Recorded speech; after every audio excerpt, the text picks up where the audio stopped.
Hello and welcome once again to the Oanda Market Pulse Charting Analysis video. My name is Craig Earlham, Senior Market Analyst at Oanda.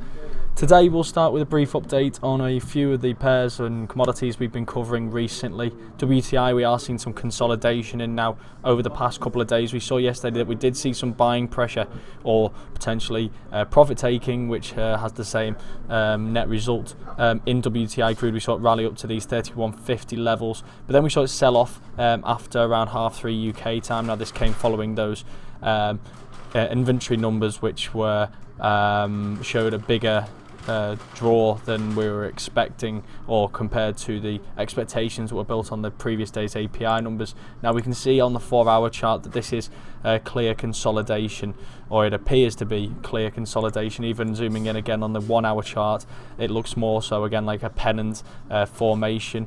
It'll be interesting to see, of course. I don't want to get too ahead of this move here. It'll be interesting to see where we will see the break. Now ordinarily when we see these kind of pennant setups, we'll see a continuation of that prior trend, which in this case is bearish. But I would be interested to see on how that's going to pan out, because you can see here that momentum does seem to be slowing slightly from the previous low to the current. You can see that that not just the MACD histogram, they can see the moving averages as well on the MACD appear to be showing early signs of momentum slowing as well, which is bullish divergence. And if we look at that 1-hour chart, I am intrigued by the amount of pressure that we're seeing on the upside, potentially actually seeing a break as we speak. So if we see a break to the upside here, that may suggest we're going to see a bit more of a correction in this WTI chart than it initially appeared. Now this may just be a correction back up towards these 31.90, 32 levels, back up towards these previous highs. We could actually just be seeing a flag forming here rather than a pennant, in which point we this trend line, if we obviously duplicate it and we move it back towards these type of duplicate this trend line and move it back towards these type of levels, it may give us some indication on where the next resistance could be. But it would suggest, like I say, it's more of a correction than we'd previously anticipated. You can see that we may actually be gathering some kind of momentum at this stage. So I will be keeping an eye on these levels as well, just above, if we do see a sustained break from this pennant, well, this apparent pennant formation, but potentially just some form of temporary support, some form of temporary lows here. So maybe a small bottoming even of this formation. But like I say, we'll keep an eye on these levels here. The next obvious level would be 31.50, and above this 31.85, 31.50 to 31.85. You've got prior resistance and also prior support during these two periods as well. So I think this is going to be your next key zone now that we have actually seen that breakout. So I'll just highlight these on here.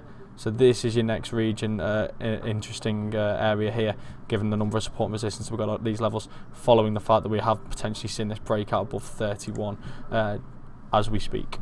Next, gold. We did see some buying pressure yesterday. Now we are seeing it sell off again today, so we're seeing more pressure again on this 55-day simple moving average. Could see the 50 period, the 50 Fibonacci retracement level come under pressure again, and again that is the December 3rd lows to the January 8th highs. So as of yet, we've yet to see a move back below the 50 fib, which means yesterday's low does remain intact. If we fail to see a break below yesterday's lows, that could be potentially a bullish signal, given the fact that especially given the fact that not only does it mean that the low is held, which means we've not seen a new lower low, it would also mean that the 50 fibs held and the 55-day simple moving average is held as well. So an interesting one to keep an eye on with gold today. I will be keeping an eye on those lower time frames to see if we do see any significant reversal. Again, this reversal that we saw, or we appeared to be seeing over the last couple of hours, hasn't really materialized.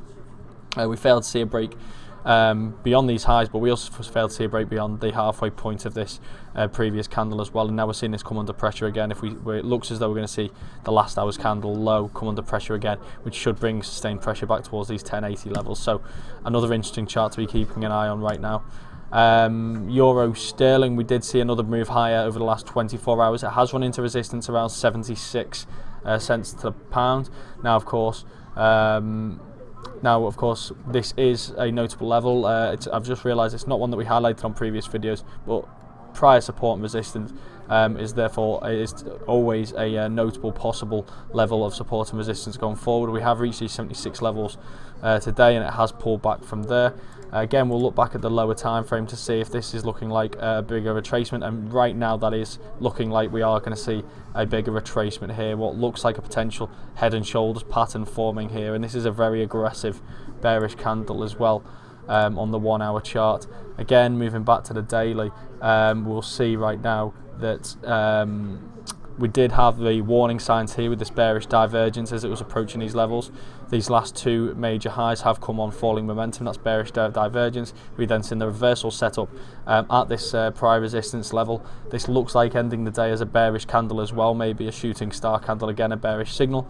If we get this, then I would be looking back to this region here, 74 to 75, to provide some form of support here, given that throughout this period, throughout last year, this was a very notable region of support and resistance. So I still think we're looking bullish in this price. I still think we are looking back towards these 77 to 77.50 levels. So really what I'm going to look for when we reach back to these 74 to 75 levels is a reversal setup on these lower time frames, which suggests to me that what we've effectively seen is a break of this prior resistance, a pullback, confirmation of the break, which will come when we hopefully, if we get a reversal setup within this 74 to 75 range, at which point I would be looking for a move back towards these 77 to 77.50 levels. Obviously this today's high may offer some resistance along the way, but that's what I'll be looking for if we do see this reversal today, which does look likely, given how aggressive the reversal was off those previous highs, given how today's candle is looking, and the divergence which we've got on the MACD histogram.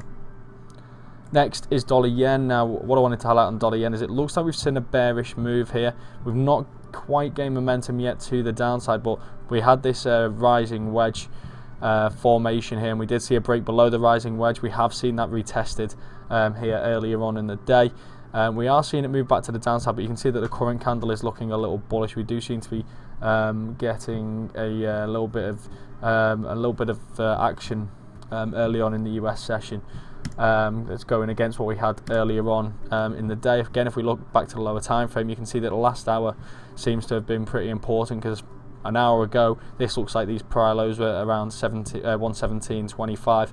We're going to be tested, but all of a sudden this bearish engulfing pattern, or that's what it appears at this stage. Of course, 27 minutes left to go of this candle, that could all change, but we've seen this, what is shaping up to be a bullish engulfing pattern here. Prior highs at this stage from a couple of hours ago now being pierced, so it looks as though we are going to see a move back towards these 118.15 to 118.30 levels. If we see these broken, then this would effectively invalidate the rising wedge setup and suggest to me that we are going to see a more sustained correction to the upside, at which point we could be looking initially back at these 118.80 levels, but really we'd potentially be looking back towards 120 if we can see a sustainable run up in dollar yen here. But of course, I'm getting a little bit ahead of myself at this stage, but it does though look as though we have seen a bit bullish turn in dollar yen in the last hour.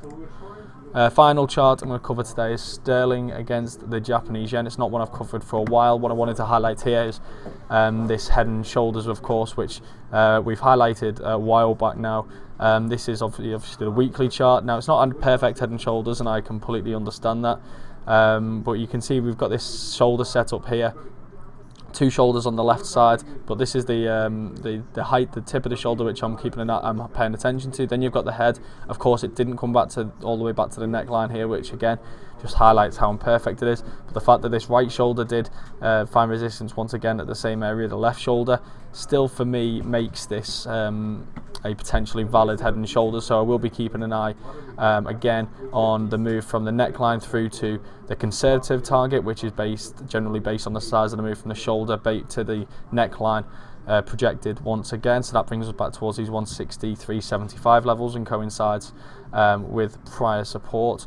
And below that, the next projected target would be again just based on the size of the formation, the move from the head to the shoulder, which is around 20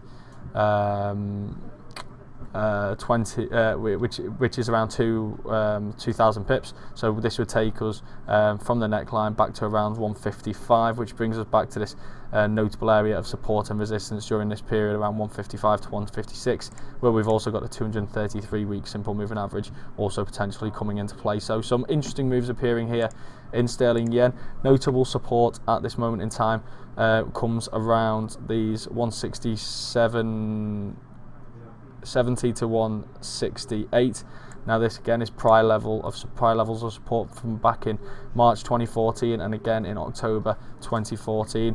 So we are testing these previous lows. What we may see at this level is some form of consolidation. We may see some profit taken at this level, maybe even a correction. This has been an extremely sharp sell-off at this stage. It wouldn't surprise me if we did see some form of correction or consolidation at this level.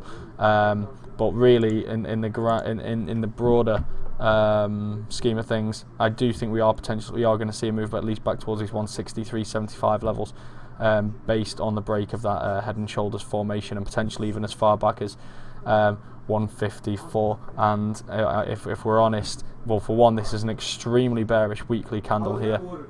Its open is very close to its highs and its close is very close to its lows.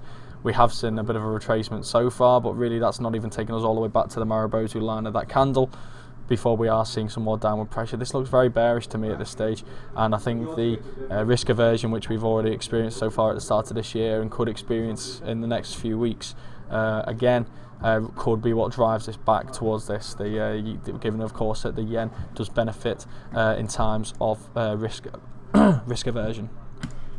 For more news and analysis, check out the Oanda Market Pulse site at marketpulse.com. You can also find out more about Oanda and sign up for a free demo account at oanda.com. Here you'll also get access to Oanda Forex Labs, which has a lot of great tools designed to help you in your trading.